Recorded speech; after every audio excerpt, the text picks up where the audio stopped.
India versus South Africa second test match பார்த்தீங்கன்னா நாளைக்கு வந்து குவாஹாட்டியில் வந்து நடத்த போறாங்க. For the first time international கிரிக்கெட்ல பார்த்தீங்கன்னா குவாஹாட்டி பராஸ்பரா ஸ்டேடியம்ல வந்து ஒரு டெஸ்ட் மேட்ச் வந்து பார்க்க போறோம். இது பார்த்தீங்கன்னா இந்தியாவோட 30th டெஸ்ட் வென்யூ.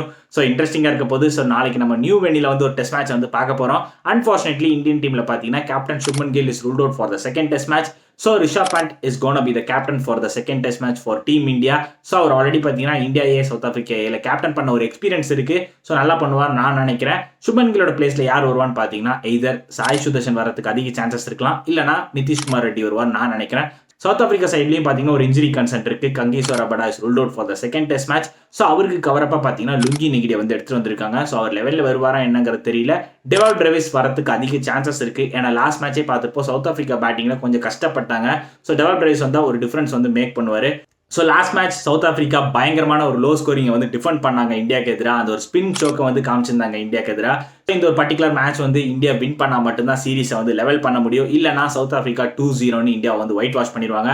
ஸோ உங்களோட தாட்ஸை வந்து நீங்கள் ஆப்வியஸ்லி கமெண்ட் செக்ஷனில் சொல்லுங்கள். இந்தியா வந்து பவுன்ஸ் பேக் ஆவாங்களா, இல்லை சவுத் ஆப்பிரிக்கா சீரிஸை வந்து ஒயிட் வாஷ் பண்ணுவாங்களா அப்படிங்கிறத வந்து சொல்லுங்கள்.